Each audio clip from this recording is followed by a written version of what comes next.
the political process here. She won fair and square, and everything she hoped to achieve was overturned by the oligarchs anyway. Now, she is smart enough to have learned from this lesson. She wrote a book in '64, which helped enormously to get Goldwater the nomination, called A Choice, Not an Echo.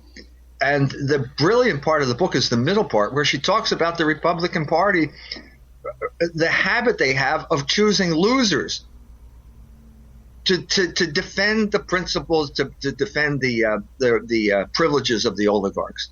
The classic example would be Wendell Willkie. Nobody knew who Wendell Willkie was. He was a creation of Time Life and Madison Avenue. But he got the nomination because the oligarchs wanted Roosevelt to win. Closer to our time, I was involved with Pat Robertson and those organizations in the 90s. And I remember the 96 election. And there was Ralph Reed, who was the darling of the establishment at that point. And a friend of mine says, yeah, we're going to vote for Pat Buchanan, aren't we?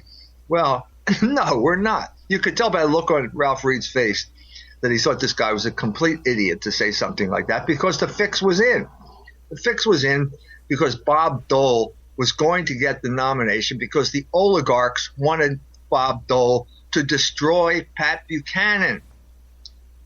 That was the whole point of that nomination. They knew he wasn't going to win. They didn't need him to win because Clinton was doing their bidding. Clinton was the oligarch lackey. I mean, he was a Rhodes Scholar. That means you're there to do the bidding of the oligarchs. And so the only reason Bob Dole got the nomination, was to destroy Pat Buchanan and purge all of his supporters from the Republican Party. So I suspect that something similar is going to happen to Donald Trump. Now, after that 50 families met in 50 top backers of the Republican Party met in California, suddenly all the news changed. USA Today, headline, Jeb Bush, comeback kid. Well, what does this mean? Well, he finished 4th in New Hampshire. Now, this is ridiculous. This is a ridiculous editorializing under the guise of news. It's clear that the word has gone out that Jeb Bush is the anointed candidate of the oligarchs. You can depend on the Bush family to do the oligarchs' bidding. Trump is a wild card. No one knows what he's going to do. He told the Jews, for example, that he doesn't want their money. This was, I'm sure, a sign that he was very unpredictable and threatened to be his own man. Well, then let me ask you this. With all the scandal in Trump's background, how come then why aren't they using that to get him out? Oh, they'll use it. First of all, every choice is a choice between the lesser of two evils. So I'm not proposing canonization proceedings to start for Donald Trump. Okay, I'm just saying who will he be running against? If he's running against Bernie Sanders, I think a lot of people have to think, well, I don't know. I'll have to think this over. If he's running against Hillary Clinton, I don't think anybody's going to have a second thought other than the diehard aging feminists who were called up to New Hampshire to berate the young ladies for being traitors to their sex. I think that it's going to come down. It's always a choice between the lesser of two evils. I was going to bring that up. What do you make of the whole Gloria Steinem statements? And seems farcical. Well, it's a sign that first of all, feminism was a black operation. It was a psychological operation, basically to drive down wages. Right. Double the workforce, drive down wages. Everybody knows that now. Everybody knows that Gloria Steinem was working for the CIA. And so what this means when you're reduced to bringing in aged old ladies like Gloria Steinem, it means that you've lost the millennial vote. Now, why did you lose the millennial vote, specifically the female millennial vote? Well, because you're not talking about debt. That's why Bernie Sanders has that vote. The main issue in the lives of the millennials is debt, student loan debt. Their lives are being put on hold. That's a kind of crude way of saying it. But their lives are being put on hold because they can't get decent jobs. They can't get out from under the mountain of student debt.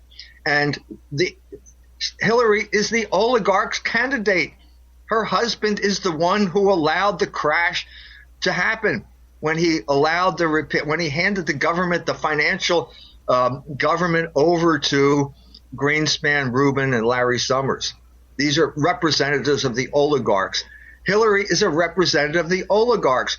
She is going to force these people, these young people, to pay off their debts at full face value, because that's what the oligarchs want.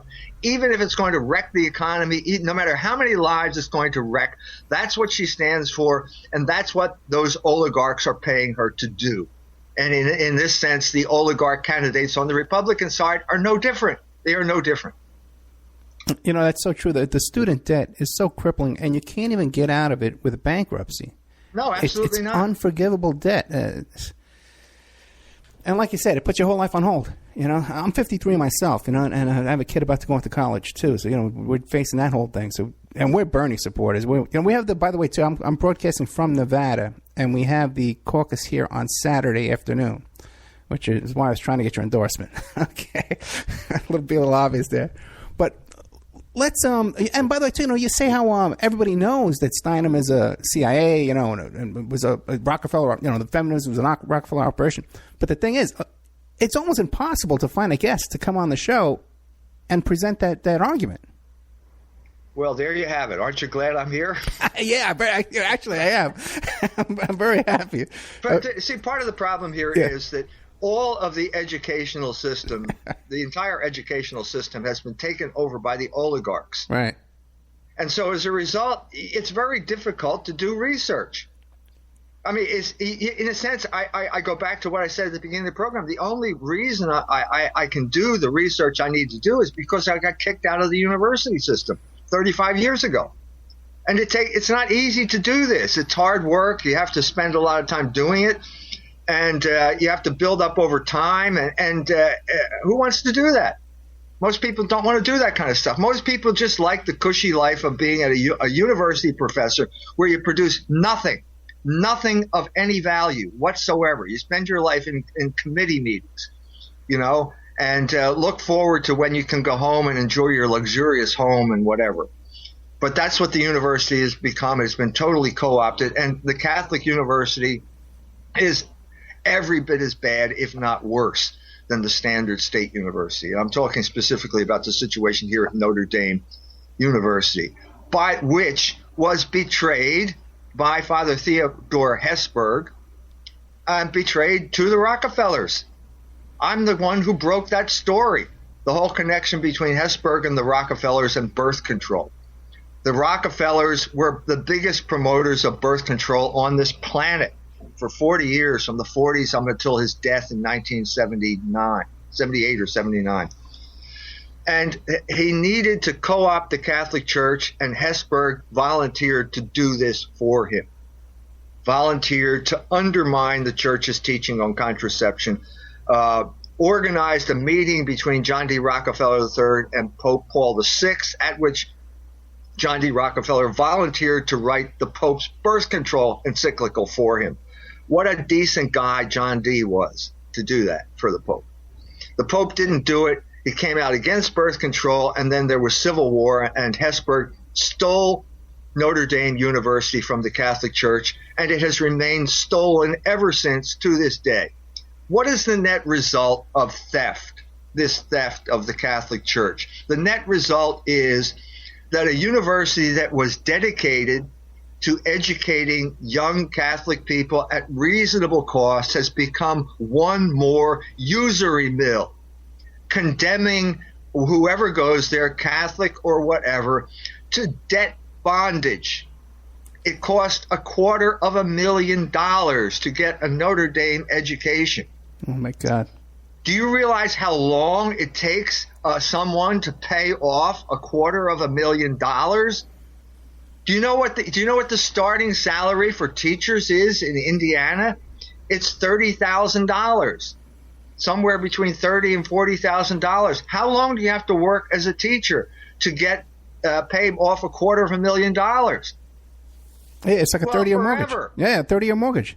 So the point here is, no, you don't become a teacher. There are two things you become. You become a cutthroat lawyer, or you become a cutthroat doctor. And that's it. Or you go into the MBA program, become a cutthroat wolf of Wall Street. Mm. This is the net result of Hesburgh's betrayal of Catholic institutions. It starts. This is one of the Joneses' laws of life. It begins with sexual liberation and it ends with debt bondage. That's a universal rule. And it was certainly true of Notre Dame. It is true of the United States. It is true of Europe. And that's where we stand right now. Well, explain that. What do you mean by it? Sexual liberation, and then it ends with bondage, with the financial? Sexual liberation is, I wrote a book called Libido Dominandi, Sexual Liberation and Political Control. Okay. And one of the things, it's a history of the last 200 years, a history of psychology as well, or the evolution of modern psychology. What you find is that the main supporters of sexual liberation have always been the oligarchs.